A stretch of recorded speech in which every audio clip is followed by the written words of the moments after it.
Maitli, now tell me, what do you think of indoctrination in the field of medicine between teachers and students? Yes, so I think although the question seems very complex, my answer to the question is, you're students in science, so what you have to keep on doing is practice science. You're not, when you're working as doctors, what you have to practice is correct medicine. You're not, there are no such things called, we do this, we manage this condition in this way in this ward, or we manage this thing in Sri Lanka, or this is how this is done. So you have to practice medicine. When you think it's probably not so correct, or when you think it's a no, but as I mentioned you in the very beginning, we are students, and we are still in the process of learning. So what you have to learn is the way to express it. So whenever you feel something might not be the way it should be, and your trainer or your boss is trying to indoctrinate or impose his views onto you, what you have to always do is read. We all know, right? You go back and read. You see whether it's correct, and then you discuss with other people whether it's correct, and then the next day, you don't say anything, but you just start, in the next day, you start by saying, sir, madam, I read about this. And it's so and so. It's as simple as that. Sometimes some of the difficult teachers, like the difficult teachers we quoted earlier, might not like it, even if you have read and you're clear, but they might not like it. But what you should understand is the scientific community at large is always going to be at your side if you're doing what is right, and if you have enough backup and you have read about it, and if you're sure. So it's Thank you, Maitli. So now under this little caption of indoctrination, Prof. Saumya is going to do a small dramatization from a play. Please tell the audience something about it, because, you know. Yeah, with the invitation of my colleague. Yes, actually I have selected this excerpt segment from a very famous play from a particular genre called absurd theatre. I think you may have heard that term, absurd theatre. It's a particular category in the theatre history that you see these kind of plays. And the playwright is Eugene Ionesco. He's one of the leading playwrights in the world, lived, and he has written lots of absurd theatre works. And I'm going to, actually we didn't have time to rehearse this piece, but we are going to kind of read the text with a little bit of acting. One of my students, a brilliant actor, Anju, will be joining me to perform. Actually, there's a serious problem today, my dear. We need another actor. What do we do? Anju, what do we do now? Can you play a small character? Just a little improvisation, actually. Otherwise, we can't go with this. Yeah.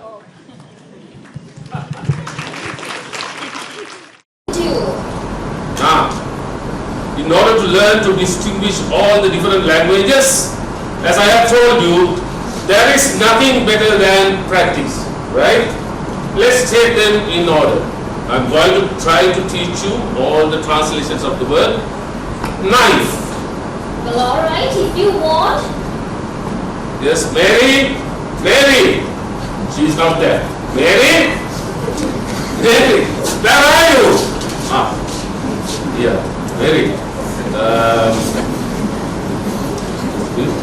Mary, what are you up to? Why don't you come? When I call you, you must come, right? You must come. It is I who give you the order. Do you hear that? Right? She doesn't understand anything. This girl, she doesn't understand anything. She doesn't understand.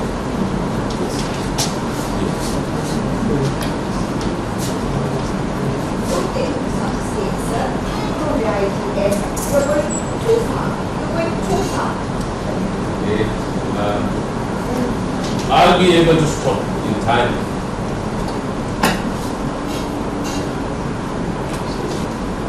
That's what you always say.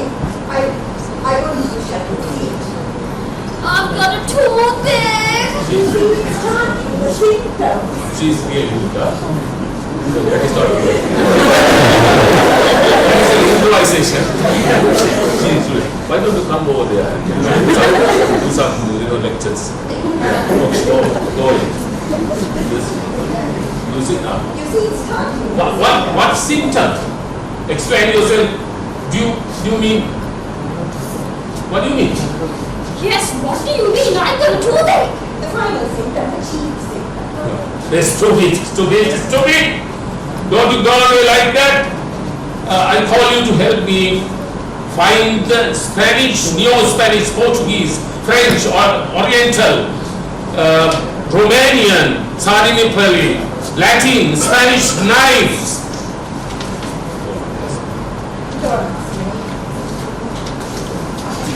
Yes, she's going to the teacher area.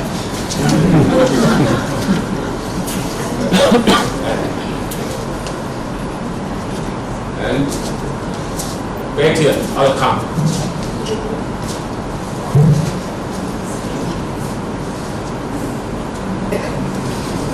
Here, this is the one.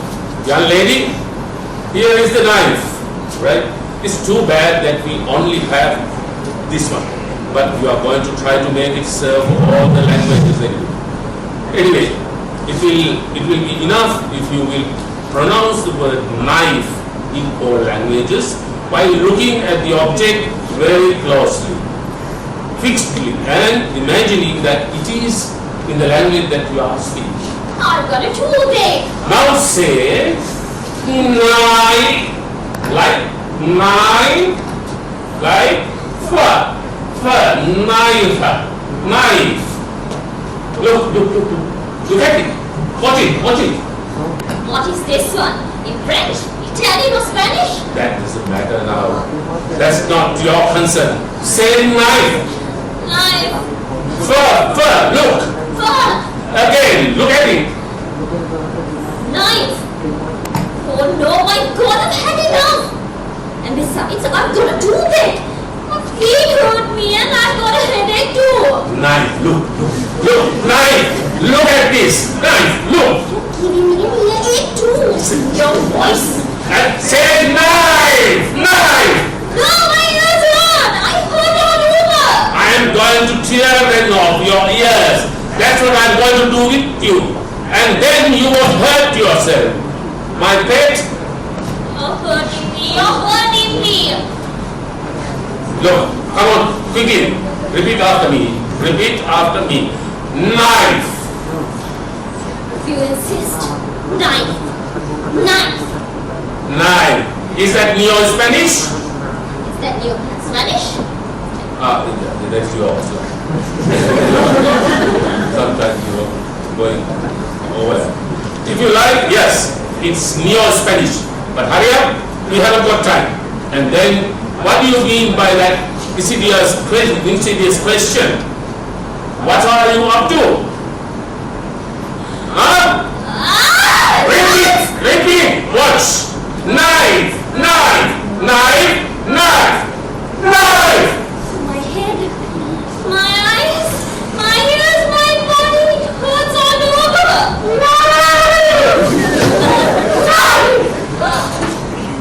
Okay. Repeat. Knife. Okay. Then repeat.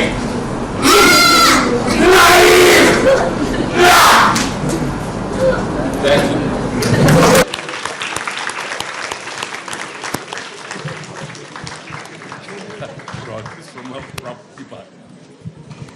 So next time some warning.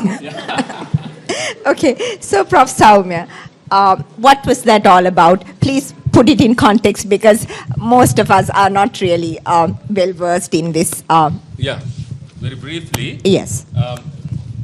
As I mentioned you earlier, this was written by this famous playwright Eugene Ionesco. And in this play, the professor is designed to signify the larger authoritarian tendencies of male patriarchy. As we mentioned earlier, you said that you couldn't find female teachers, the versions, the artistic expressions of female characters about them. That is because the patriarchal, we are still living in a, kind of patriarchal world in every discipline, more or less. So even in this play, you see the male protagonist, how he, dominates through the language. Language is a kind of tool that you use because it is, again, it's a political tool. Language is power. So you use that language to dominate people, in the students here. And it's a kind of, again, indoctrinatory approach of this particular professor.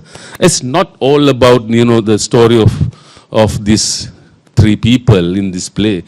When you put that into a larger social context, you see the nuances of, the meanings coming through all these, all these situations. So it's like one writer, actually, I found this, Michel Hollister, a writer, he explains that the lesson satirizes totalitarianism in education, politics, and language, and psychology as well as sexuality.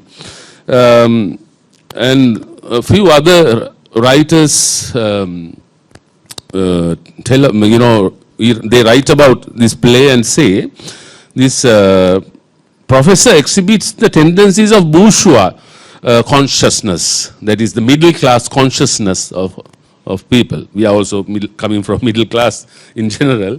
So that consciousness, how that consciousness work in our lives, and at the same time, reductive reasoning to oppress and destroy the best human nature. And I found a very interesting, idea about this professor. And one critic says that Eugene Ionesco wanted to symbolize Adolf Hitler's character, even in this professorial character, the domination and the language and the racial issues he is dealing with. Yeah. Thank you, Prof. Saumya. I think thank you very much also for making me an instant actor. But I think we dedicate... Thank you for that too. So, we actually dedicated a fair amount of time to this concept of indoctrination, probably something that students might not really consider when they come for a humanitas on teachers, because sometimes it's because I sometimes feel that in all aspects of our life, which is influenced by social media, education, in all kinds of tools in society, people are getting more and more indoctrinated, knowingly or unknowingly, and it is something that we see even in our education system. And one day we would want all these students to be free thinkers, to be free wherever they are, to tap into who they really are and be their authentic selves. So